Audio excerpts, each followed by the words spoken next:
Assalamualaikum warahmatullahi wabarakatuh.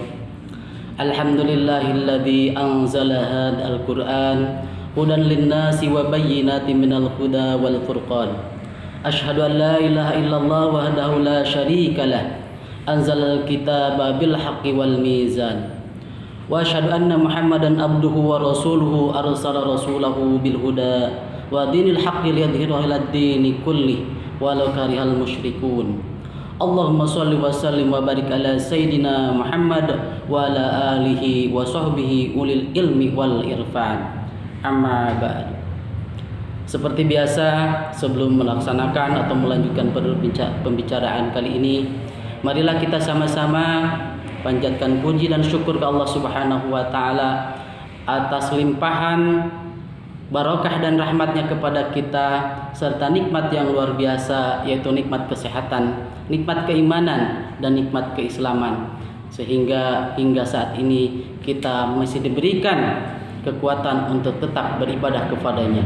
Mudah-mudahan amal-amal ibadah kita, baik yang sunatnya apalagi wajibnya, infak, sedekah dan yang lainnya, diterima dan dijadikan sebagai penghapus atau kifarat terhadap dosa-dosa yang pernah kita lakukan. Bentuk apapun dosanya, mudah-mudahan oleh Allah Subhanahu wa taala kita semua diampuni atau dimaafkan. Tak lupa sholawat dan salam semoga terlimpah dan tercurah kepada baginda kita yang Kanjeng Nabi Muhammad sallallahu alaihi wasallam, untuk keluarganya, para sahabatnya, para tabi'in semuanya, juga disampaikan kepada umatnya, dan mudah-mudahan kita semua diakui selaku umatnya dan bisa mendapatkan syafaatnya. Amin ya Allah ya Rabbal Alamin.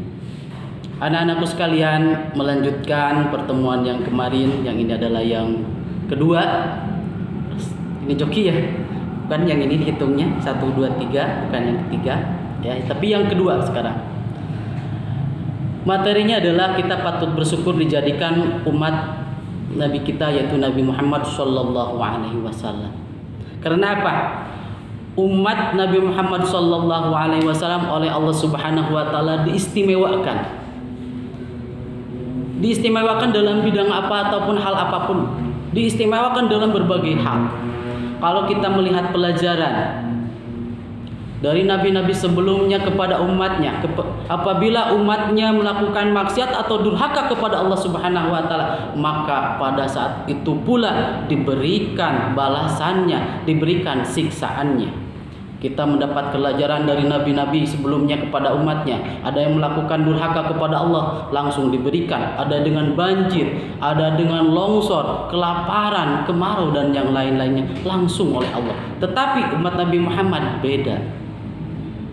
Apabila melakukan maksiat durhaka kepada Allah, diberikan kesempatan untuk bertobat sampai dia meninggal dunia. Sebelum meninggal dunia, sebelum sekarat menjemput, dia bertobat. Dosa sebesar apapun kecuali musyrik, mendoakan kepada Allah, insya Allah diampuni atau dimaafkan. Kecuali setelah meninggal, itu urusannya lain.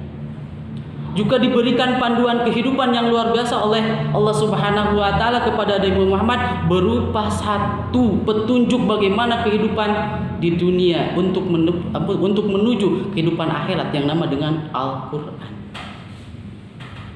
Al-Quran adalah pedoman hidup umat Nabi Muhammad atau umat Islam yang harus dijadikan pegangan. Sebagaimana pengertian dari Al-Quran adalah, yang arti Al-Quran itu adalah sendiri bacaan, artinya Al-Quran itu harus dibaca. Al-Quran itu adalah firman Allah yang diturunkan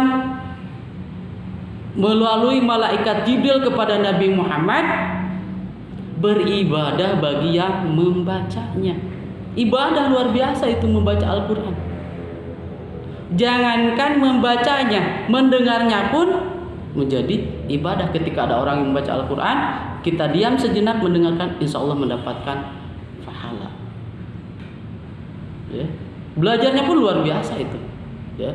Bahkan ada salah satu hadis yang diriwayatkan oleh Ibnu Mas'ud berkata bahwa Nabi SAW bersabda, siapa yang membaca satu huruf dari Al-Quran, ia akan mendapatkan satu kebaikan yang nilainya sama dengan 10 kali ganjaran atau pahala. Aku tidak mengatakan alif lam mim itu satu huruf, tetapi ada 3 alif lam mim, berarti membaca alif lam mim saja sudah mendapatkan 30 kebaikan. Maka salah satu ibadah pintar itu adalah selain sholat berjamaah, karena sholat satu orang adalah dengan sendiri atau munfarid ganjarannya 1 derajat, berjamaah adalah 27 derajat. 1 itu adalah ibadah pintar. Yang kedua adalah membaca Al-Quran, karena satu hurufnya ganjarannya dilipat gandakan. Bahkan selain Al-Quran sebagai bacaan dan ibadah, nama dari Al-Quran itu ad-du'a. Kita bisa berdoa dengan membaca Al-Quran. Ketika ada orang yang meninggal, kita semua bareng-bareng keluarga, tetangga minta doanya, membaca Al-Quran, membaca surat Yasin. Insya Allah sampai doa itu kepada ahli kubur kita yang sudah meninggal. Dengan keyakinan, kita mengabaikanlah orang yang mengatakan udahlah yang sudah meninggal itu jangan didoakan karena doanya tidak sampai karena terputus amalnya. Kalau kita yakin itu doakan sampai, doa itu kan sampai. Kalau ada orang yang mengatakan bahwa doa itu tidak sampai, kita doakan saja kepada orang yang mengatakan doa itu tidak sampai. Saya doakan keluarga Anda yang sudah meninggal di alam kuburnya mendapatkan siksaan Al-Fatihah. Paling dia ngamuk, jangan mendoakan jelek. Berarti dia percaya bahwa doa itu akan sampai kepada ahli. Nama lain Al-Quran adalah asy-syifa ataupun obat. Ketika ada orang yang sakit, minta doanya, kita bacakan Al-Quran. Di depan orang yang sakit itu sedang dia tertidur dengan lemahnya, sakit, kemudian datang kita minta air, bacakan Al-Quran, insya Allah minimal hatinya tenang. Beda dengan bacaan-bacaan yang lain, walaupun suaranya bagus, ada yang sakit misalkan, karena ingin memberikan ketenangan langsung dikasih nyanyian. Misalkan ini contoh aja bahwa Al-Quran adalah asy-syifa. Ketika ada orang yang sedang sakit gigi, aduh sakit gigi, kita bacakan. Sini ayat, baca. Bismillahirrahmanirrahim. Alhamdulillahirabbil alamin. Arrahmanirrahim. Maliki yaumiddin. Iyyaka na'budu wa iyyaka nasta'in. Ihdinas siratal mustaqim. Siratal ladzina an'amta 'alaihim ghairil maghdubi 'alaihim waladdallin. 7 kali atau 7 balik tiupkan air itu, kemudian kasih air itu kepada orang yang sakit gigi, minimal dia tenang. Beda dengan halnya walaupun suara bagus, sedang sakit gigi datang, sini air, langsung dia nyanyinya yang tentang sakit gigi. Lebih baik sakit gigi daripada sakit hati ini. Apa reaksi orang yang sedang sakit itu?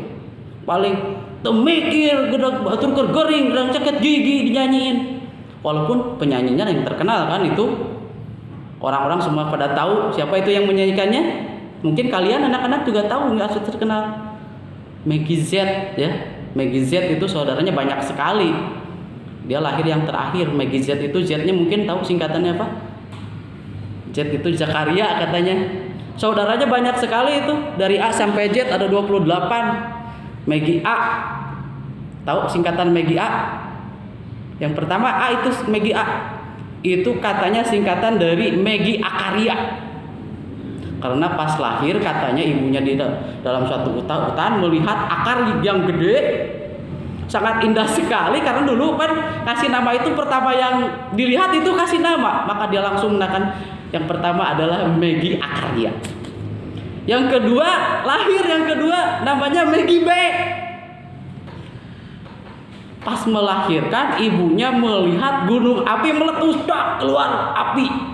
Saking takjubnya lahir anak itu, anak yang kedua dari saudara Maggie Z, langsung dikasih nama Maggie B. Apa Maggie-nya? Maggie Bakaria, karena melihat kebakaran yang luar biasa. Keindahan untuk mengenang itu, ibunya mengasih nama Maggie B, Maggie Bakaria. Yang ketiga Maggie C. Ini yang ketiga. Ini yang dihitung. 1, 2, 3. Maggie C. Pas mau melahirkan anak itu, ibunya melihat seekor elang yang cakarnya yang luar biasa kuat. Saking takjubnya melihat cakar elang, maka dikasih nama anak itu adalah Megicek Cakaria. Yang keempat, Megide. Apa itu Megide? Katanya menurut sejarah Megide itu adalah Megidakaria. Karena ibunya melahirkan anak yang keempat itu di Arab Saudi. Arab Saudi kan terkenal pas melihat orang Arab, kan terkenal orang Arab itu wajahnya tampan, gede badannya, orang kaya lagi. Orang Arab tampan, gede badannya, ikut lomba rally Paris Dakar, juara. Untuk mengenang itu, karena orang Arab juara Paris Dakar, dikasihlah Megide, Megi Dakar. Makanya jangan Victor nih, pikiran kotor. Ini Megide, itu Megi Dakar itu adalah juara Paris Dakar. Kita lanjut, jangan Victor, sekali lagi kita lanjut. Jangan pikiran ke Paris Dakar. Jadi nama jadi nama lain, kita sekarang lupakan yang namanya Megicet. Jadi nama lain daripada Al-Quran, sebagai arti Al-Quran itu adalah bacaan, Al-Quran sebagai doa, Al-Quran sebagai obat atau asyifa, Al-Quran sebagai al-huda, petunjuk, dan al-bayan atau al-bainat sebagai pembeda. Al-huda sebagai petunjuk, al-bainat pembeda. Juga ada nama-nama lain yang berhubungan dengan Al-Quran, ya. Yang intinya sebagai umat Islam minimal harus bisa membaca Al-Quran. Seharusnya itu umat Islam itu bisa membaca, bisa mengartikan, memahami, dan mengamalkan. Itu adalah umat Islam yang paling paripurna. Walaupun tidak semuanya orang Islam bisa membaca Al-Quran dengan suara yang bagus atau menjadi qori, karena kita diberikan kelebihan dan kekurangannya masing-masing. Tetapi minimal kita bisa membaca Al-Quran. Kita harus malu sebenarnya ketika mengaku Islam, ditanya kitabnya Al-Quran, diserahkan Al-Qurannya tidak bisa membaca. Kita harus bangga pula dengan Ustadz guru kita yang terkenal, Ustadz Adi, dengan hafalan Al-Qurannya yang luar biasa, sampai dia tahu letak ayat, surat, jajaran, halaman, apalagi itu sangat luar biasa.